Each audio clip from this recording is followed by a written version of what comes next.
Falar de amor é falar de verdade. Não tem como amarmos se não existir verdade nos relacionamentos. Hoje, o apóstolo João nos convida a uma conversa franca sobre quem Deus é, sobre quem nós somos e sobre a realidade dos verdadeiros relacionamentos. Esse é o nosso tema da nossa EBO de hoje. A verdade que nos desnuda. Fique comigo e vamos crescer na palavra de Deus.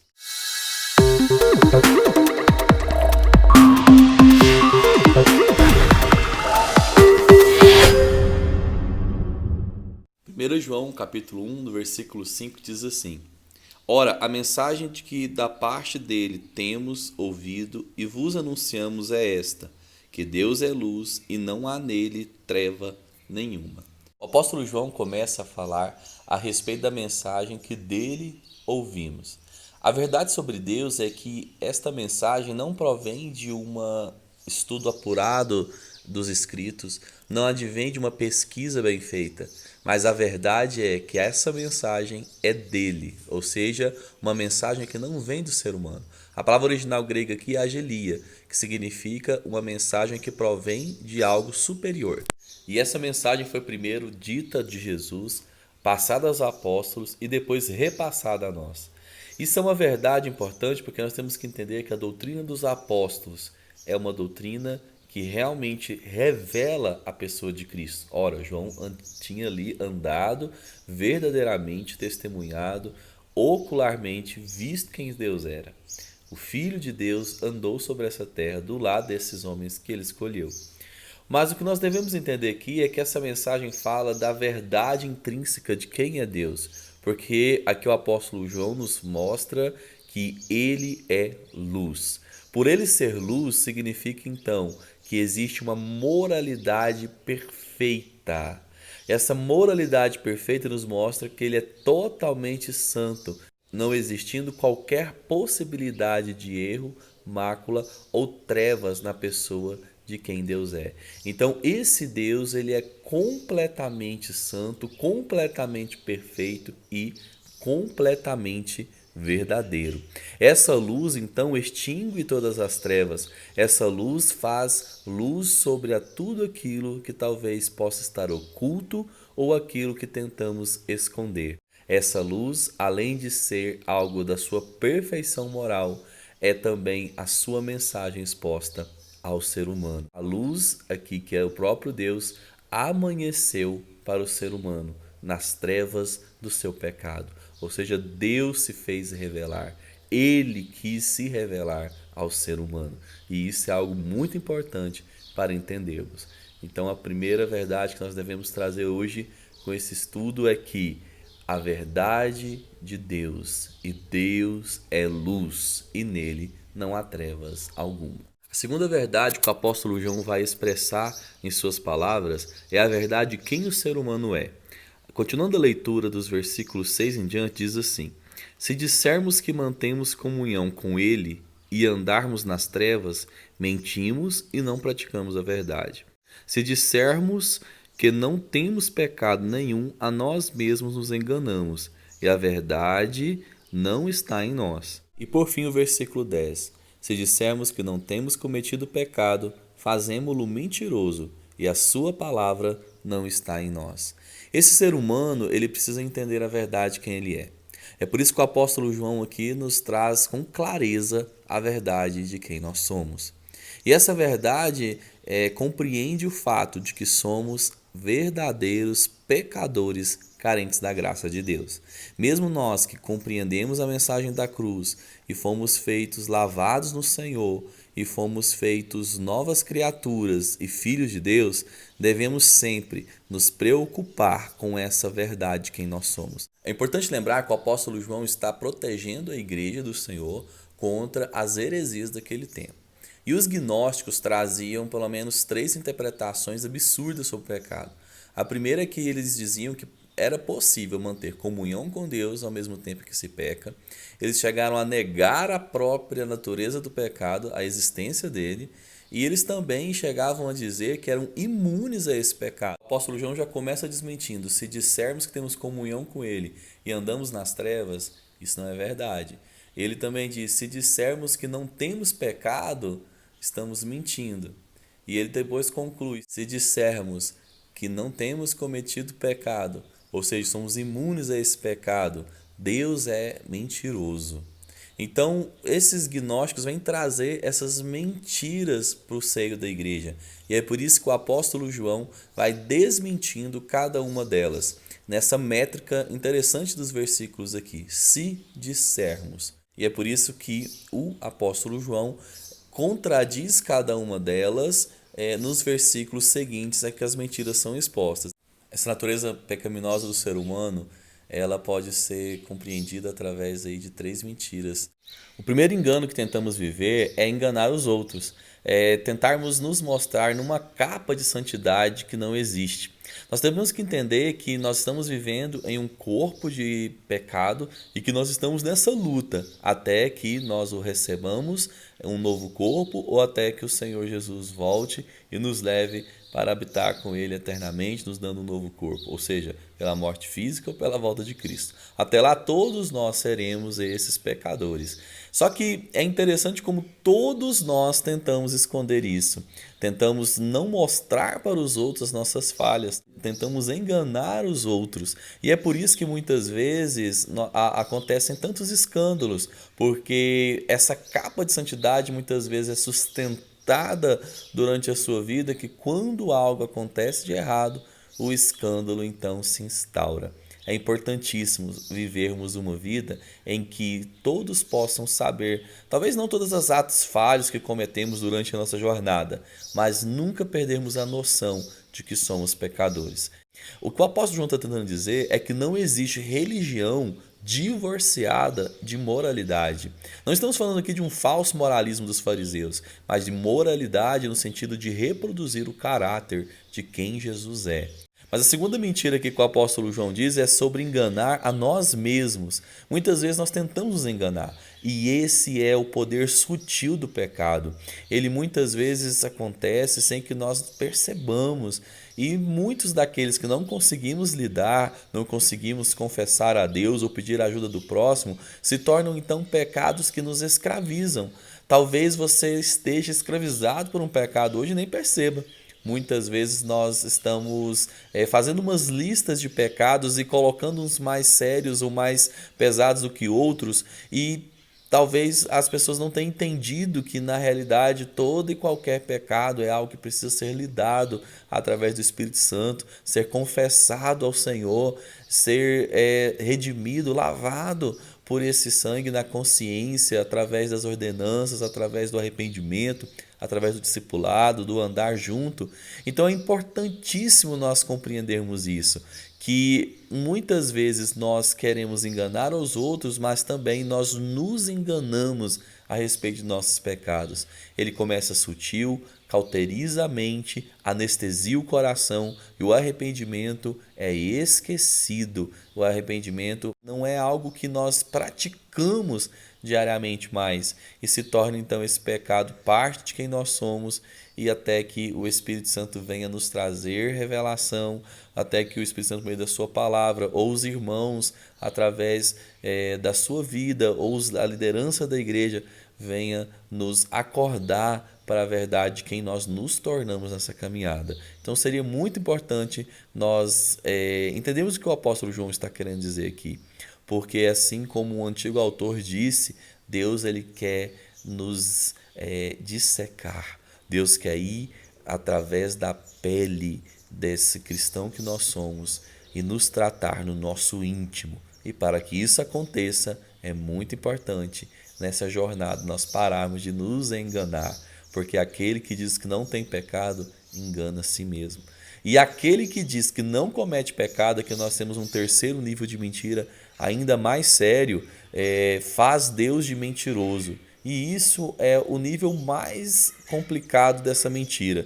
Apesar de nós tentarmos enganar aos outros, enganarmos a nós mesmos, quando dissemos que somos imunes a esse pecado, nós fazemos Deus de mentiroso. porque Ele, em sua luz, vai nos mostrar quem somos e vai denunciar a nós mesmos por meio do seu Espírito Santo e trazendo consciência para nós e arrependimento, tudo parte dele, tanto o efetuar quanto o querer. Ele vai nos mostrar essa pecaminosidade. A palavra de Deus revela quem nós somos. E então nós somos esses pecadores e falhos. E aqueles que dizem que são imunes a isso, infelizmente, estão fazendo Deus de mentiroso e invalidando a sua palavra. Por fim, o apóstolo João vai trazer a verdade sobre a comunhão com o homem e a comunhão com Deus.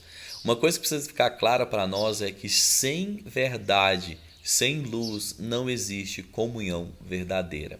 Pense comigo, se andarmos na luz como Ele está na luz, temos comunhão uns com os outros. Pense comigo, qual que é o grande problema dos relacionamentos humanos? Talvez não é falta de amor, você já pensou nisso? Nenhum casal se une com o intuito de se separar.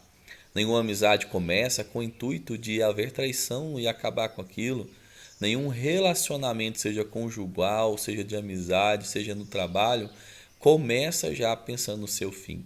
Não creio que seja falta de amor que as pessoas têm sentido, mas porque elas amam, mas amam humanamente. A questão que falta muitas vezes é Deus, esse Deus que é luz, ou seja, a verdade, a moral do Senhor. Porque quando o nosso amor fraco e humano é falho e insuficiente, a luz de quem Deus é, o amor verdadeiro de que Deus é amor e esse Deus que é luz, vai completar aquilo que é falho. Uma amizade, ela não é uma amizade profunda se não houver um amigo que revela a verdade que o outro é, ou as verdades que o outro não consegue enxergar sozinho. Isso é verdadeira amizade. É você poder ser quem você é com aquele que você escolheu para ser um companheiro na sua vida. Isso serve também para o cônjuge. Quantos cônjuges se separam e ao final do casamento dizem: eu não conheço mais essa pessoa com quem eu me casei? Por quê? Porque em algum momento faltou verdade, faltou exposição do seu coração. Se andarmos na luz, como Ele na luz está, ou seja, se nós andarmos no caráter de quem Ele é, reproduzindo a pessoa de quem Ele é, nós temos comunhão uns com os outros. E existe aqui uma promessa muito profunda: e o sangue de Jesus nos limpará de todo pecado.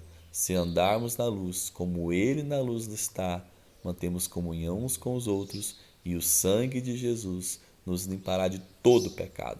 Isso é muito importante. Nós entendermos que o sangue de Jesus tem poder para limpar não apenas os pecados do passado, mas os pecados que cometemos diariamente. É de todo o pecado. A promessa aqui ela é muito profunda, porque nós podemos entender que para Deus não existe tempo. Deus está além do tempo. Ou seja, o Senhor Jesus está sendo imolado agora. Ele foi imolado antes da fundação do mundo. Isso significa que aquele que recebeu Jesus, todos os nossos pecados, aqueles que nós ainda iremos cometer, eles são um número contável diante de Jesus. Porque como Ele já morreu pelos seus pecados, existe essa verdade, que até aqueles que você irá cometer em arrependimento, o Senhor vai trazer para você essa limpeza. Olha que maravilha, quando nós somos sinceros uns com os outros, como deixamos a verdade permear a nossa vida, nós não temos apenas relacionamento, mas temos comunhão, koinonia. E que comunhão é essa? É uma comunhão, é um relacionamento profundo de saber intimamente quem o outro é. E essa comunhão passa a se tornar perfeita. Olha só, perfeita no sentido de que em Cristo somos todos alcançados, e como Deus nos vê, Ele olha o seu Filho. Todas as vezes que nos prestamos a falar a verdade, Cristo é visto em nós. E conhecereis a verdade vos libertará. Não apenas a verdade quem Jesus é, mas a verdade quem somos traz libertação, profundidade e verdadeira comunhão nos relacionamentos.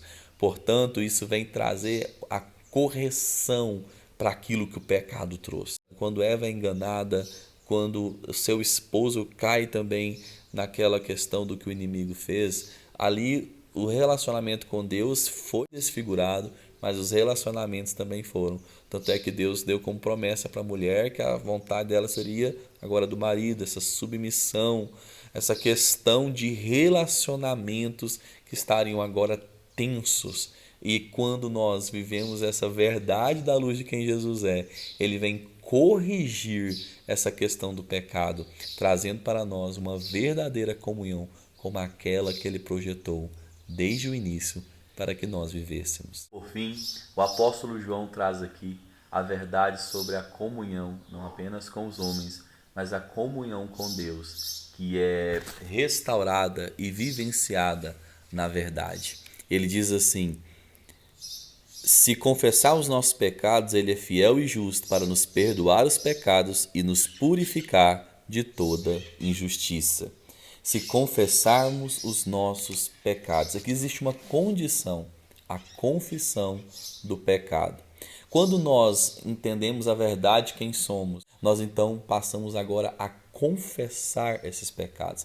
A palavra que confessar no original dá uma ideia de concordar com Deus. Concordar com Deus significa dar nome aos pecados. Não é algo generalista no sentido de que Senhor me perdoa pelo pecado. Não.